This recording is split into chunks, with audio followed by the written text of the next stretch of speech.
ഇന്ന് നമ്മൾ Roni കോൾമൻ്റെ leg day ചെയ്ത് ആദ്യമായിട്ടാണ് ഞാൻ ജിമ്മി വെച്ച് കരയുന്നത്. കഴിഞ്ഞപ്പോഴാണ് എനിക്ക് നടക്കാൻ പോലും പറ്റുന്നില്ലായിരുന്നു. കണ്ടു.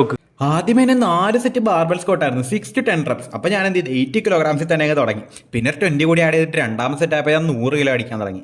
ഇത് അത്യാവശ്യം ഡെപ്തിൽ ഞാൻ ഇരിക്കുകയൊക്കെ ചെയ്തെങ്കിൽ ഒരു 8 റെപ്സ് ഒക്കെ കിട്ടിയോളൂ, വലിയ കുഴപ്പമില്ലാതെ പോയി. പക്ഷേ മൂന്നാമത്തെ സെറ്റ് ഞാൻ 100 kilograms തന്നെ അടിച്ചു. ഇത് കുറച്ച് ടഫായിരുന്നെങ്കിലും ചെയ്യാൻ പറ്റിയതുകൊണ്ട് ഞാൻ ഹാപ്പിയായി. പിന്നെ ഒരു 10 കൂടി ആഡ് ചെയ്തിട്ട് ഞാൻ 110 കിലോയിലാണ് സ്ക്വാട്ട് ചെയ്തത്. ഇത് ഞാൻ നല്ല ഡെപ്തിലൊക്കെ ഇരുന്ന്, പക്ഷേ ഒരു 6 to 7 റെപ്സ് ആയിരുന്നു എനിക്ക് വേണ്ട. പക്ഷേ നിർഭാഗ്യവശാൽ 6ാമത്തെ റെപ്പ് ഇരുന്നത് മാത്രമേ ഓർക്കുന്നുള്ളൂ, മുക്കിയിട്ട് പൊങ്ങാൻ പറ്റുന്നില്ല. പിന്നെ എൻ്റെ സകലം മൂടും പോയി, ഫെയിലിയർ ആയതുകൊണ്ട്. എന്നിട്ട് നോക്കുമ്പോഴാണ് എനിക്ക് ഒട്ടും ഇഷ്ടമല്ലാത്ത ഹാക്ക് സ്കോട്ട്. അതുകൊണ്ട് ഞാൻ 60 കിലോ അല്ല തുടങ്ങിയത്. 80 കിലോ ഇട്ട് രണ്ടാമത്തെ അടിച്ചപ്പോൾ എങ്ങനെ അടിച്ചതെന്ന് ചോദിച്ചാൽ ഞാൻ ജിമ്മിൽ കിടന്ന് സ്വരമൊക്കെ ഉണ്ടാക്കിയത് ആദ്യമായിട്ട് ഇങ്ങനെയൊക്കെ. പിന്നെ എൻ്റെ അനിയൻ സപ്പോർട്ട് ഉണ്ടായിരുന്നുകൊണ്ടാണെന്നാണ് മൂന്നാമത്തെ സെറ്റ് ഞാൻ 90 kilograms വലിയ തിരക്കേടില്ലാണ്ട് അടിച്ചു. പിന്നെ കുറച്ച് കൂടുതൽ ഞാൻ റെസ്റ്റ് എടുത്തിട്ട് നോക്കുമ്പോഴേ വാക്കിംഗ് ലഞ്ചസ്. സാധാരണ ഇത് ഞാൻ ഡമ്പല്ല ചേർത്ത്. ഇപ്പോൾ രണ്ടാമത്തെ സെറ്റായി ഒരു സൈഡിൽ 20 kilograms. ഇതൊക്കെ വലിയ കുഴപ്പമില്ലാതെ പോയി. മൂന്നാമത്തെ സെറ്റായപ്പോൾ ഒരു സൈഡിൽ 25 kilograms ഇട്ടത്. ഇത് കഴിഞ്ഞപ്പോഴേക്കും എൻ്റെ കാലിൻ്റെ ഫീലിങ്സ് ഒക്കെ പോയി. പിന്നെ ബാലൻസിൻ്റെ ഒരു പ്രശ്നമേ ഉണ്ടായിരുന്നുള്ളൂ. അത് കഴിഞ്ഞിട്ട് ലെഗ് പ്രസ് ആയിരുന്നു. ഇതിപ്പോൾ 120 കിലോ ഉള്ളെങ്കിൽ 20 റെപ്സ് അടിക്കണം.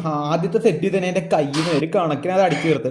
അത് കഴിഞ്ഞിട്ട് ഒരു 10 കൂടി ആടിയിട്ട് 140 ഇട്ടതേ ഓർക്കുന്നുള്ളൂ.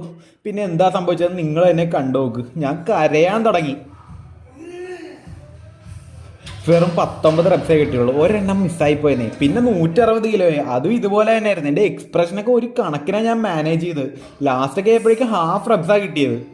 അതിനുശേഷം ഹാംസ്ട്രിങ് പിന്നെ ഇതുവരെ ഹിറ്റ് ചെയ്യാൻ കാരണം കുറച്ച് ഈസി ആയിട്ട് അടിച്ചു. 45 കിലോ ലാസ്റ്റ് ഉണ്ടായിരുന്നത്. പിന്നെ 3 സെറ്റ്സ് കാഫ് റൈസ് ആയിരുന്നു. കാഫ് എല്ലാം കേക്ക് പോലെയായി.